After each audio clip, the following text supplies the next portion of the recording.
Guys, today we have indirect Halo Infinite development news. Maybe the game won't suffer a delay, plus Halo 2 Anniversary PC gameplay, plus Halo 3 PC screenshots along with ODST, news about Halo MCC, new features coming soon, additional mod support right around the corner, Forge and file share system progress, and much more. But guys, if you enjoy this kind of content, if you could do me just one favor, smash that like button as it would help this video out a ton. It boosts the YouTube algorithm and gets it out to more Halo fans out there, so I would be personally eternally grateful. But let's go ahead and jump into it. This video is supported by Audible. Snag yourself a free Halo audiobook right down in the description below. So let's first talk about Halo Infinite potential development news and what I think is going on right now at 343. So the Halo Waypoint post opens up stating the fact that it's been basically the second post and also 2 months now since the whole global event thing has been happening. You know the thing. But 343 at this point, guys, is still working at home, and it might not be as bad as we thought. So Postums in this post would go on to talk about his home life, which was very interesting when he starts talking about his 1 to 3 hour commute that he had every day there and back from work to home, home to work and whatnot. And I'm sure that must have been draining, right? And I think as most of the economy is starting to realize, a lot of office work can be done from home. And I'm starting to wonder that if 343 not having to go to the office is actually giving them a boost of energy and enthusiasm and less of a drain because of that long drive some employees might have. Not all, but some. And I wonder that maybe staying at home is actually beneficial to some employees and that they're able to work more vibrantly on Halo Infinite and the Halo MCC PC ports. Then again, there's also some drawbacks because some employees were interviewed and they say that there are challenges working from home, like little face-to-face conversations that they used to have that would usually spawn the best organic ideas. So just looking at the silver lining here, employees are actually working a bit longer than they normally would if they were going to the office every day. So Halo MCC is now releasing an early version of the challenges feature, which is much like the one from Halo Reach back in 2010 when you complete campaign missions, multiplayer goals, etc.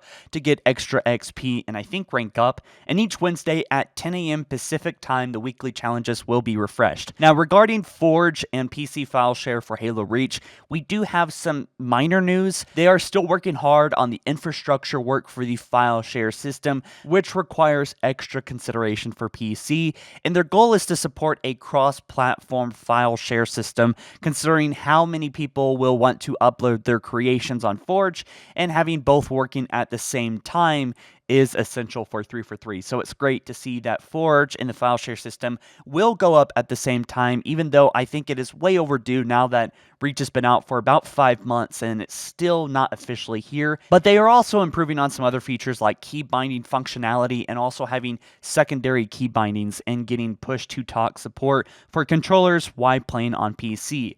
Another interesting feature is coming as well, the ability to toggle weapon view model offset so that you can see more of the battlefield, or at least whatever you're comfortable with, you can move the weapon wherever you want, which is really neat. It's kind of like a native mod.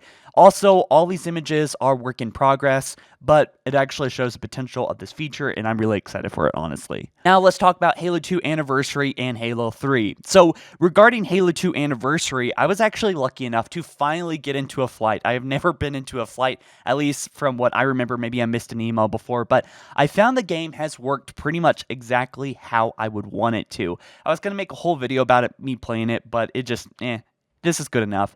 So sure, there are maybe minor changes that need to be addressed in the final release, but it's all there. The matchmaking time for me took a crazy long time to load up a map. Not find players, that was very quick, but to actually load up the map itself, I found to be like about a 4-minute time, but that was just one match. Maybe that was just me, but I don't know. What you're seeing here is Flight 3 campaign and multiplayer gameplay, which means that the game is pretty much wrapped up, and I suspect it's going to release very soon because honestly, there was like no errors or problems with this. I mean, it was such a clean beta that I just don't even know what to say. I'm just wondering, why is it not out yet, honestly. The official flooding recap says up to 175,000 people got invited to Flight 3, and it had some bugs fixed, actually all the bugs from Flight 1 and 2, and that's really great. Also, I think there's some new bugs discovered in Flight 3 which will be addressed, and honestly, I think the game might release mid-May, if not much sooner, maybe this week. Also, the new messaging system and dedicated threads on Waypoint has greatly helped 343 iron out issues and increase their awareness on what they need to address via the flight feedback. Now, regarding Halo 3 and Halo 3 ODST PC news, we have some work in progress screenshots, which I guess objectively is nothing new. It's nothing you haven't seen so far. It's just Halo 3 and Halo 3 ODST.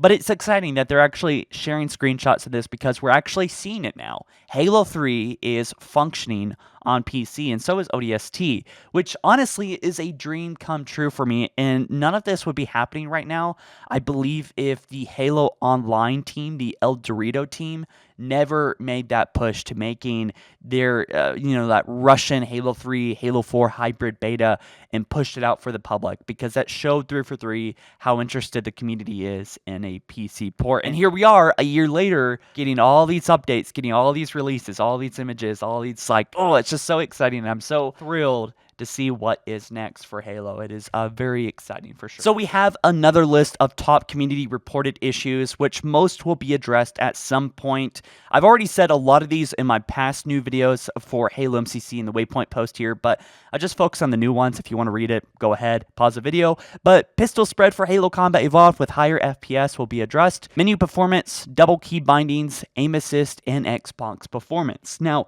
regarding features coming soon, there is a progression system improvements on their way, UI and UX improvements around navigation, roster, customization, and many other areas of the game, text chat improvements, double key binds, and view model adjustment. So what is coming soon to us is additional mod support at the very top, more video settings and options, in-game FPS cap and options, Steam account linking, customization, and improvements. What's on backlog is input-based matchmaking, regional server selection, crossplay between Xbox and PC, VFR improvements, idle system improvements, bringing PC features to console like FOV sliders, additional accessibility support, custom games browser, and better way to report players. So what I'm most excited, the big takeaway from all this is that unfortunately the custom games browser is still on the back burner.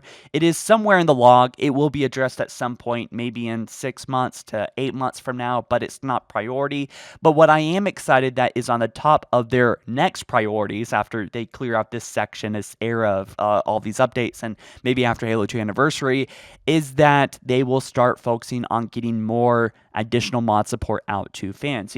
Importing custom textures, importing custom models into Halo Reach, into Halo 1, and I'm sure Halo 2 Anniversary soon, isn't really possible and won't be possible until 343 gives us better tools to do so. Maybe some modder figured it out, but generally modders have not been able to crack that code yet. So it's just not accessible or able to be done right now. The reason why I'm looking forward to that is that mods will take a huge leap. Just really crazy epic mods, new guns, we're talking custom mods even, with custom weapons made just for that mod. That's going to be really exciting. That includes extracting models and weapons and scripts from other Halo games into another Halo game like Halo Reach, and that includes even Flood Firefight on Forge World, for example. So that could be possible with this additional mod support coming. Guys, be sure to drop this video a like if you enjoyed the news recap and you want to see more news recaps. I'm really excited for Halo Infinite. I am sure we are getting gameplay in the next 2 weeks, so be sure to subscribe and hit that notification bell if you want to join me on the journey of following Halo for about 9 years plus now. Guys, I will see you in the next one soon. You take care, all right? Be safe out there. Peace.